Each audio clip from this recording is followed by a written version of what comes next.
So for me, going into a business meeting, I'll do all the work. I'll do the research on my opponent, whoever I'm working with. Say like selling photocopiers. So I'd go and I'd research the company, I'd research who I was going to meet, what their position was, whether they had the say and whether they bought or not. So it's like just really getting to grips of who your opponent is. So I'd arrive at the meeting in my best suit, say for example. I knew who my opponent was, I'd research them, I had my tactics. I had plan A, plan B. So if they had a different response, I maybe have a different tactic. So I was always looking at which way, just the sensitivity side of things, especially in a business meeting, is you've got to be sensitive to your opponent. Listening is a massive thing, being able to listen.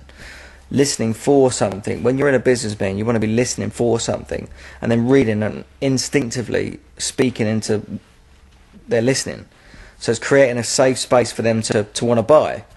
So in a fight, I'd arrive and go to work. The first bell would go, I'd be clear and present and really focused with an intention. So in a business meeting, I'd be really having intention, but also I'd be aware of the environment that I was in, and I'd be aware of what was coming back at me, and I'd be listening for that, and then I could dance around that and box my way out of whatever came up, and then but close the deal, looking to close the deal all the time, always be closing. Life occurs to be a bit of a fight sometimes, doesn't it? So we're boxing, but our opponent is us. We are the imaginary opponent. So I've created my 3 Ds of discipline, dedication and desire. Creating a triangle. So like discipline, dedication with a desire. So it's like we're focused in on an intention, a desired outcome, which is somewhere in the future. So it's like living into that outcome. So the 2 Ds, discipline and dedication, are the foundation of us achieving our desires. So if you apply, and I know this because this was had me win that belt, discipline and dedication over time had me achieve my desire. Now, was it easy? No, it wasn't. If you apply discipline and dedication all the time, do you get success all the time? No, you don't. Does it get hard? Do you get frustrated? Yeah, you do. It's just life is life, and sometimes it's difficult. But I applied discipline and dedication. I failed 3 times before I actually won that belt. So I had 3 failures. So it's then looking back, self-doubt. Did I doubt myself? Yeah, I had doubts. But I knew I had such a desire and a self-belief that I had what it took to become a champion, that I stuck with it, and I just wouldn't give up. For me, it's just everything. Discipline and dedication, the 3 Ds over time, had me achieve the belt. So do you think you can learn discipline and dedication? Absolutely, yeah. We all know what it is. And if you look back at our lives and when we've had successes or when we've really felt in the flow, you know, when things are just flowing and we're really causing results, we've had it. We've all had that experience. It's like, so it's just reflecting upon that and what that was like. What was your experience? How was you behaving? What was you doing? So that's possible. Discipline, we all know discipline. We all know if we're not being disciplined. I mean, we all know how to lose weight, don't we? It's not rocket science, but how many of us actually apply what we need to apply to lose the weight, to go down the gym, eat less? And that's discipline. But I think we all know fundamentally what it is. But I think we all need a guiding hand and being held to account. Fundamentally, I'm the same. Fundamentally, I think we're looking for the easy way out, the easy fix. But to become a champion, to be an entrepreneur, to be a successful businessman, to be in sales, to be successful at anything, to have a successful relationship, it takes work. I mean, it's very rare that something's given to us and it's easy.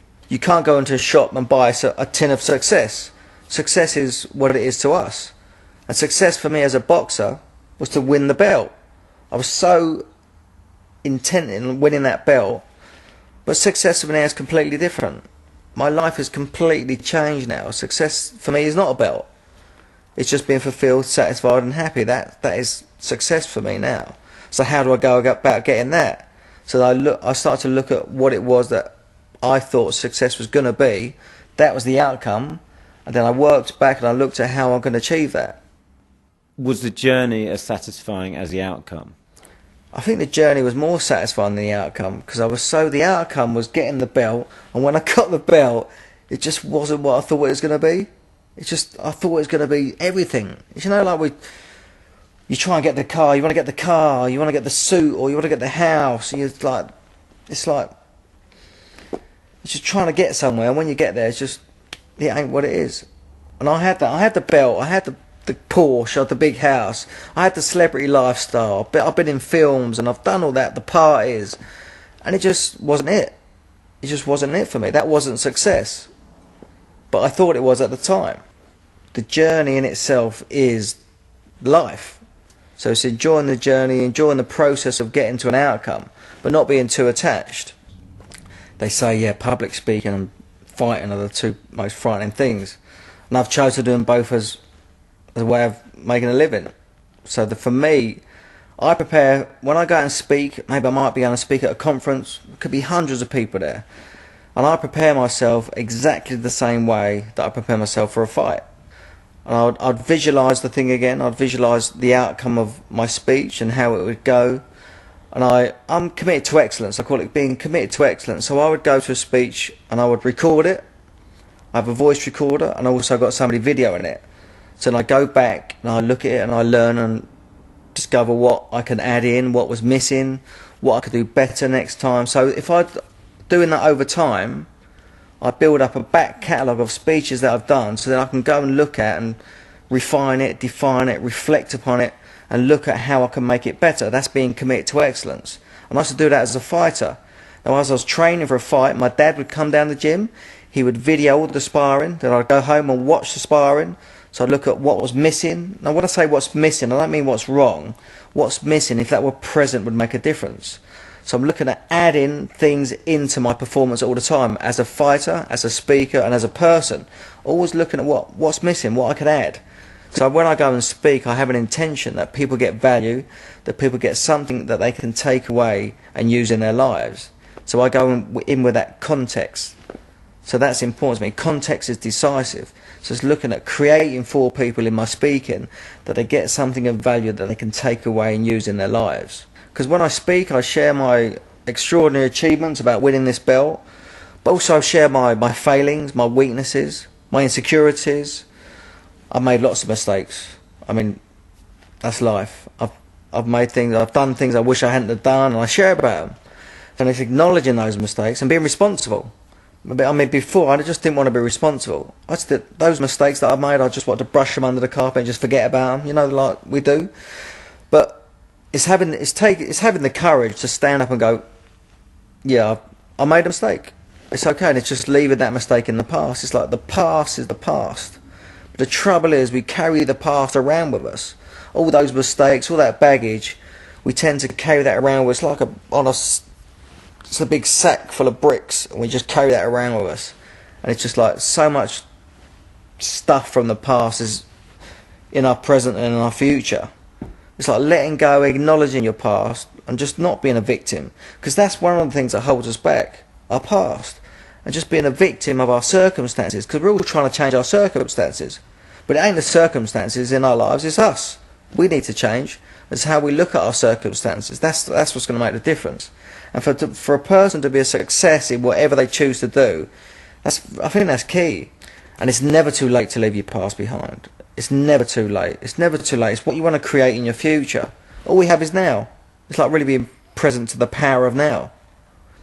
We have to choose. We have to take a stand and go, hang on, I need to do something about this. Because it's my responsibility. It's my life. If I want an extraordinary relationship, I have to create that. If I want an extraordinary business, it's my responsibility. Because we like to blame everyone else. And it's all their fault and point the finger at everyone else. But it's not. So it's like the way to do it for me is just draw a line in the sand and say, right, this is today, this is where I am, and this is where I'm going. You step over that line and you don't come back. But we all shrink back sometimes, and it's just having the power to continue to go forward and move to the future. And it's creating a future. It's about living into that future. When you blame someone, you lose it. From my experience, I have a lack of power. So when I take responsibility of my failings, of my past, the things I've done in the past and things which ain't quite worked out. Once the fights I've lost. So when I lose a fight, I'm fully responsible. I don't blame anyone. So I have to look at my life and my failings and my weaknesses and mistakes I've made and take full responsibility, because then I've got no one to blame. So when I take responsibility, then I get my power back. Because when I'm blaming somebody else or something or a circumstance or something just don't quite work out, or it's over there.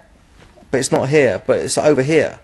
So I take full responsibility, then I regain my power, and then I get to create and move forward.